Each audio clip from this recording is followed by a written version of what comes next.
shifts the exposure surface from, say, a cyber network-based exploit to a physical exploit. And a physical exploit means that they have to actually get to where you are. So somebody across the ocean can't exploit you. It puts them at personal risk of harm. They have to come into your property, break into your house. There's all sorts of legal issues that make physical recovery on this orthogonal axis that make it a good backup, because it doesn't have, in survivability analysis, we have something called common mode failures. It doesn't have common mode exploits to cyber recovery systems, right? So, but there are reasons why you wouldn't want to use physical recovery. One, because it's inconvenient. Your keys are locked in the safe in your safe deposit box in your lawyer's office or something, and you need to recover the key while you're at work, and you want to get something done, and so you don't want to take the day off to go home and go through the recovery procedure. So the next one is mnemonic. All right, mnemonic is actually the one that would be the best if you could do it, right? Because you don't have to have a device, you don't have to have anything, you just have your memory. So if we could come up with mnemonic devices that were compatible with what humans can reasonably do in recall tasks, we would have a really good recovery method. Is that equivalent to a master password type of thing? No, mnemonic is like, give you an example. Anybody here watch the TV show Sherlock from BBC? Right? You see the thing called Memory Palace? Yeah. Right? That Memory Palace is a mnemonic. It comes from the ancient Greeks and Romans.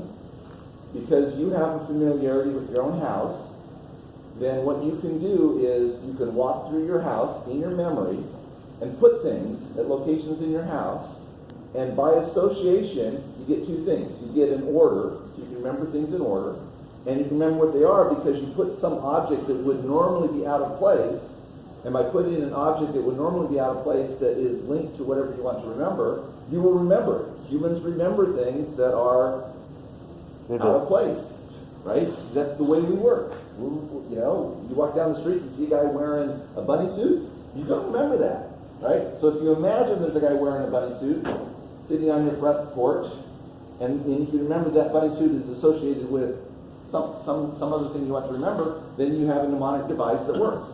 You might have to rehearse it 3 or 4 times, but once you do, you've got it. So there's other things with mnemonics, but there's some potential. But the main idea is you have a master key that's like something like 128 bits of randomness, and you encode that in this kind of way. In a mnemonic things, a human is good.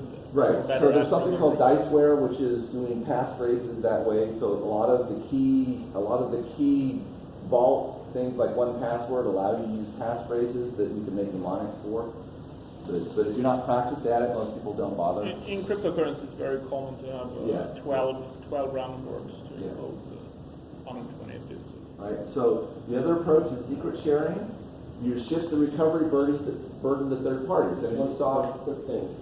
So the 12 random words that are common in like crypto wallet and your precursor PKI, I don't think would really be mnemonic. If you were able to sequence the words to tell a story, like then I think that. Yeah, you have. Yeah, I think you're right. Yes. They are often called mnemonics, but I think you're right that they're not mnemonics. You would have It's to a mnemonic sequence seed, them and tell a the story. seed for a mnemonic, no? Maybe. It's the words that you use to create your memory palace. So what we're going to talk about is a little bit knows, but the high point is the hybrid method. So I'm going to propose a hybrid method. So let's talk a little about cryptographic security, right? There's something called information theoretic security, which basically means you have a crypto system that cannot be broken algorithmically. You have to do it brute force. So if you have that kind of a system, you can calculate sort of how strong it is, right? So if I'm using ECC, right now ECC isn't algorithmically broken, but we don't know if some clever mathematician might, at some point in the future, figure out an algorithm that allows me to get a private key from a public key using something less than brute force. And when they do that, then the crypto system is broken, and anything encrypted or signed with it is easily exploitable, right? It's useless. But if I have information theoretic security then the only attack is a brute force attack. And I can calculate brute force attack in terms of the number of cryptographic strength pretty easily. So I simplified my whole cryptographic problem if I limit myself to information theoretic security crypto systems, right? And a special case is something called perfect security, and that means that the ciphertext provides no information about the key. So let's talk about practical perfect security. There are two well-known perfect security systems, and they're actually pretty simple, amazingly enough. One is secret sharing. So people that use secret sharing for key recovery, they're using, a brute force, to break it requires brute force. There's no advantage to, nobody's going to find a trick to break it, right? The other one is a one-time pad. And the one-time pad is the most interesting because that one's the simplest. You can do it yourself, right? I mean, spies that don't have computers have used one-time pads successfully for generations, and they're not broken. So, because they're perfectly secure. The problem with the one-time pad is that you have to exchange the one-time pad in the first place. But for recovery operations, that's not a problem because you're just exchanging the one-time pad with yourself. You're not encrypting data to send to somebody else, you're encrypting data to send to yourself. So let's look at brute force cryptographic strength, right? The critical parameters, the number of bits of entropy is defined by Shannon information theory. The simplest thing is to think about it is I take the log of base 2 of the number of random possibilities that I have to check in a brute force attack that tells me the number of bits of entropy that are in my system or my cryptographic strength in terms of bits of entropy. The convention is that 28 bits of entropy is sufficient. With today's computing power, it's sufficient. Nobody's going to break your system if you use 128 bits of security with a perfect security or a crypto system. That's not the same as saying that it's as secure as someone that's using something else like an algorithm. Algorithms are less secure than perfect security, so 128 bits may not be good enough. It's certainly not good enough for RSA, right? If you have perfect security like a one-type pad, then even if you have infinite computing power, you still can't figure out, if it's an encrypted message, you cannot figure out the messages. Right. You will get every. That's right, but I can't use a one-time pad like that, but I can use a seed to generate a one-time pad deterministically, so then now my strength becomes the strength of the seed used to generate the one-time pad. That's why. So for example, 128 bits means that if I had 1 million supercomputers, each performing 1 quadrillion trials per second, it would take 8 trillion years for it to exploit my crypto system. So that's assuming random distribution of it. Right. RSA, you do quadratics, and you actually predict. I'm not talking about RSA. I'm talking about one-time pads, or I'm talking about perfect security systems. Right? That was the whole point of having that slide, was not to be RSA, right? So let's talk about a little bit about mnemonics, right? So somebody asked a question about that. So if I have a mnemonic device, the memory task is to recall a 128-bit random number as a key or a seed, right? If I'm using a perfect security system, it's complicated by the fact that I'm not just recovering one key. I have to recall my whole private key rotation history. Every time I rotate to a private key, I have another one. If I want to be able to always recover all of my private keys, then I have to recover more than just one key. But if I'm using a one-time pad, I can use that as something that's close. So the cryptographic strength is governed by the seed. In mnemonics, there's something called elaborative encoding. Elaborative encoding means you use additional sensory cues to enhance recall, such as a story, a path, walking, like the memory palace is an example of a path. Auditory, visual, color, fantastical juxtaposition. Those are all cues that in a mnemonic can make it so that humans can remember things. I mean, you see these memory experts that memorize a telephone book? They're using mnemonics to memorize the whole telephone book. Somebody who can walk into a room and remember everybody's name just by shaking their hand and spending like 10 seconds with each person. is creating a mnemonic for each person's name based on their face. So if they look at their face, the face gives them enough cues that they can remember the name because they've associated features on their face with their name. Right? So these are all sorts of things that humans are adept at if they have enough rehearsal. So one of those, so we talked about the memory palace already. So for example, Diceware is an open source system. They have 7,000 words. These are English words that are selected to be fairly common words. And you roll dice to randomly pick the words. And each, because there's 7,000, you get 13 bits of entropy per word. And so to remember 128 bits, you would need to remember 10 words in order. It's not an impossible task, but it's a non-trivial task. Right? So this would be like the recovery phrases on my little. Yep, that's thing, right. Yeah, that would be Diceware. Okay. So that's a starting point. Now there's something else to talk about, and that's called threshold secret sharing. So we've talked a lot about that, and I'm not going to go into detail. The main point is that it's not self-contained. It requires external infrastructure, but it's a good backup method. So let's talk about a one-type pad. It has perfect security. The example of a one-type pad is a book cipher.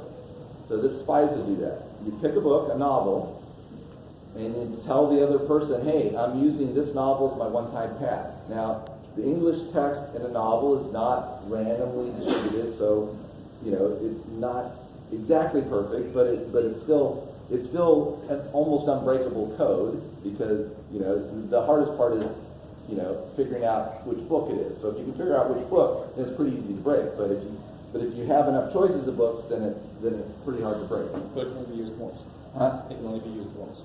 Otherwise, it's not Each text item in the book can only be used once. So if I've got a 100,000 word book, I can do 100,000 bytes of 100,000 words worth of stuff that I can encrypt.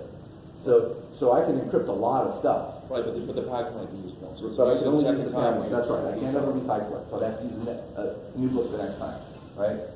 But that's compatible with key recovery. I'm not trying to encrypt streams of data. I'm just trying to recover a seed, 128 bits. That's all I need to do, right? So there's something in that. Think about that. And it's hiding in plain sight. You're using key material that's hiding in plain sight to get security, right? So if I use the one-time pad to encode a seed that I then use to generate a one-time pad to encode more stuff, then the seed itself is what bounds my security, but it minimizes my mnemonic task. So simple secret splitting can help me in that in simple secret splitting, I'm not doing it at threshold. I'm just saying I've got several shards. I need all the shards, but I can simply XOR them together to create a secret. And I can do the reverse to recover the secret. So now the cryptographic strength is the combination of the shards, taken k shards at a time. So it's something less than adding them together like the Diceware, but I can, and it's really hard to compute this for big numbers, but this is a bound, the lower bound on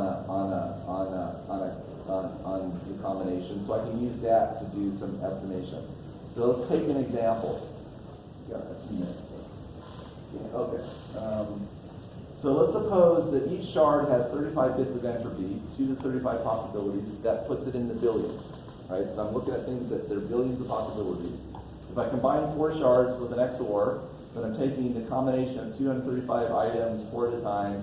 That gives me 132 bits of entropy, which is greater than my 128 bits. So I've got sort of bounded my problem a little bit. So let's think about that. In a hybrid recovery method, we have a mnemonic for each of the multiple shards. In combination, the shards need to provide 120 bits of entropy for a seed. The seed is used with a cryptographic strength pseudo-random number generator to generate a one-time pad. The one-time pad is used to encrypt my private key rotation history. Because the method employs near perfect security, the encrypted private key rotation history may be stored in the open, depends on the value of the data controlled by the key. Because I'm now limited myself to brute force attacks. Recovery task is to recall the shards, find the shards, recover the seed, use the seed to reproduce the one-time pad, use the pad to decrypt the degradation history. Right? So the challenge now is to find some sources, the mnemonically recoverable sources of seed material. That's my challenge. But why did it change to near perfect security? Huh? Why Well, did it because- change? Why are you putting the caveat? Because my one-time pad isn't a true one-time pad anymore. Oh, because it generated with the seed. It's generated with the seed, that's right. So I want to hide my seed shard in plain sight. So So you're using mnemonic for the for- seed, for just the several, seed. No, shards of the seed. for shards of the seed. Yeah, because a mnemonic for the whole seed, like in Diceware, is 10 words in order. Yeah. It's a pretty tough task. But in this case, Then in this case, I break it up into pieces, and I have 4 memory tasks that are simple. And humans are better at similar tasks that are simpler than one big complex task. but I mean, if you have 4, like if you have, let's say, 12 words or But they don't have to be 4 in order times now. But they don't have to be in order. So it's one thing to remember 10 words in order. It's another thing to remember 4 sets of 3 words. Oh, okay. Right? It's a simpler task. So I got rid of the order. I got rid of the in order task, right? So I simplified my mnemonic task significantly, because that's the hardest part of mnemonic is to get the order, not to get the individual words. You can usually remember that, but get the order right. And when I have too many words, then that becomes that's usually where people fail in mnemonic task for long lists of items. It's the ordering. They can remember all the words. They can have an image. They can remember everything in the image. But then you say, remember in this particular order. That's Yeah. hard. Right? Interesting. Okay. Right. So here's some sources. We're running out of time, but so this is where I started. I said, okay, hiding in plain sight. Where are there sources of billions of choices that are hiding in plain sight that I don't have to build any infrastructure provided free to me? Well, GitHub.com.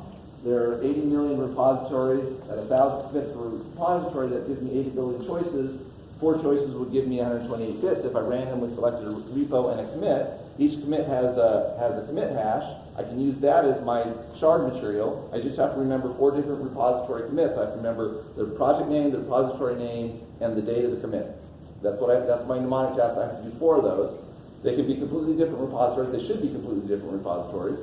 But there's lots of elaborative encoding associated with the repository. If I go to the repository, I look at the page, I read about the repository, I read the README file, I think about what they're doing, what the task is. That all goes in my brain. So just spending a minute on the site makes it memorable to me.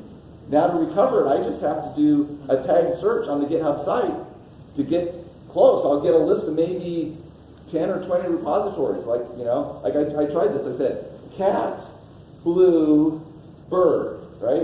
And there's like 100 repositories that showed up with cat, blue, bird. And then I looked at the repository and says, oh, this one does this, right?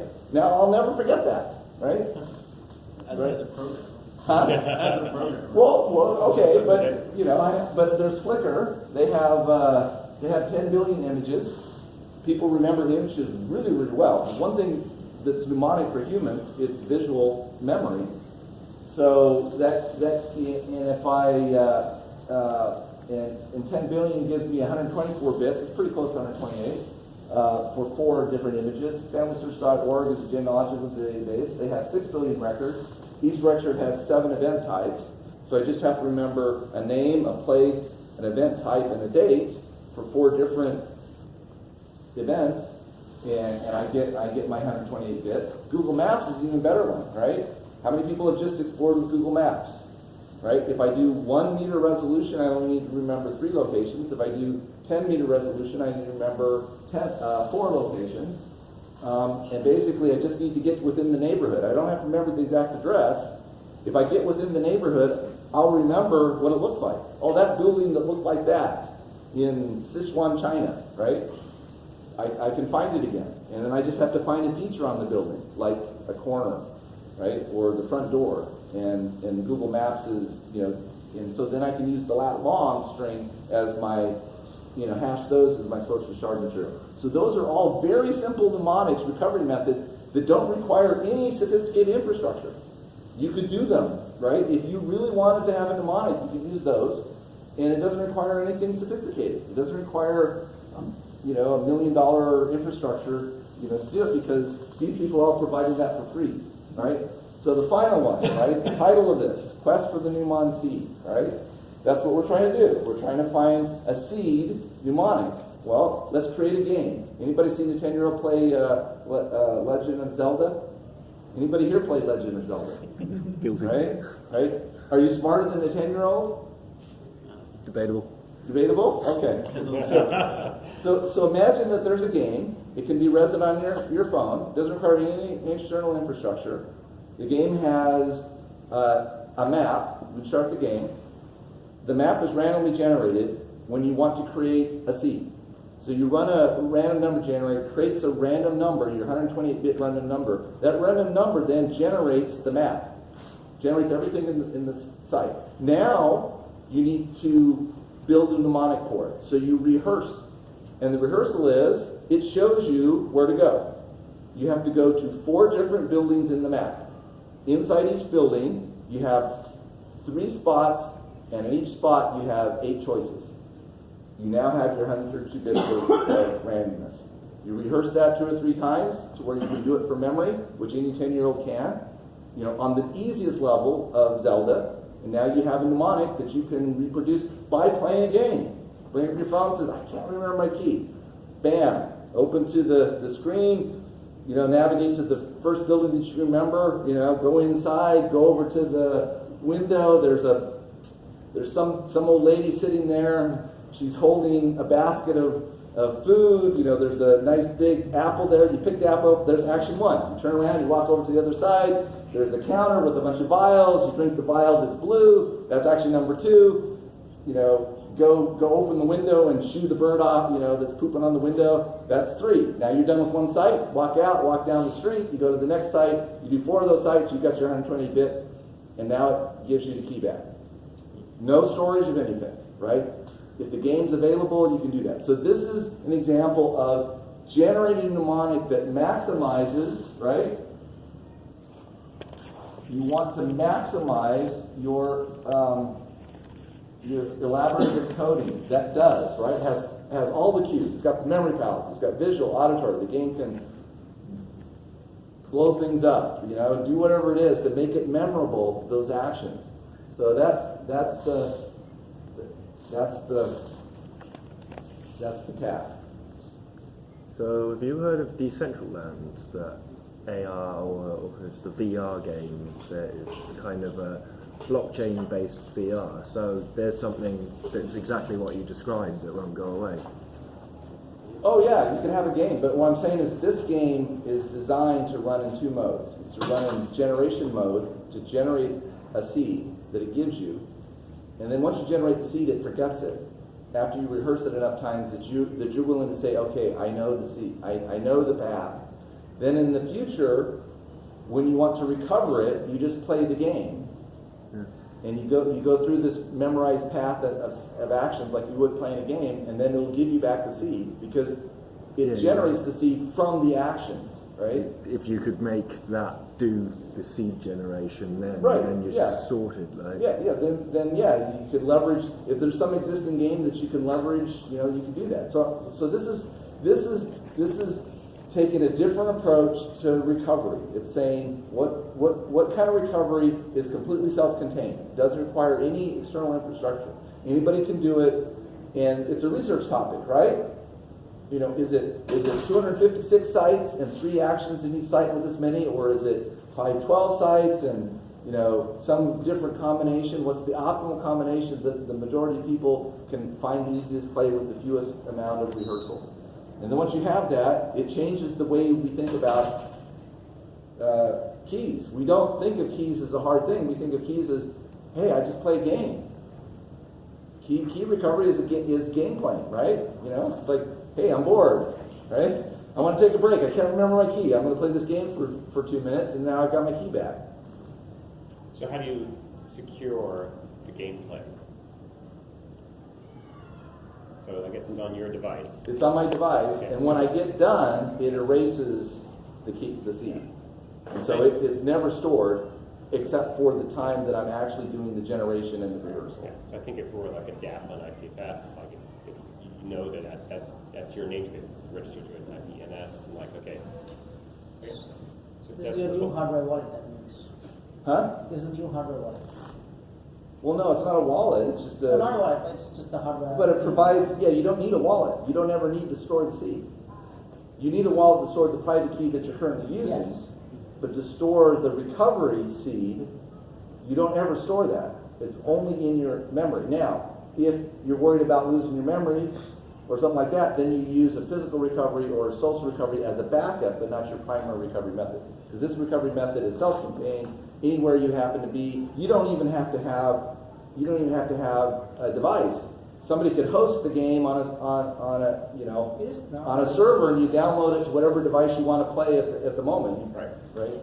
That's better. Yeah. That satisfies my. Yeah. Someone's eavesdropping on your gameplay. Yeah, you would download it. You wouldn't. Okay. You wouldn't play it over the internet. It is groundbreaking, actually. Yeah, it's pretty cool. So, oh, that clock isn't moving, is it? No. I thought that was a long talk.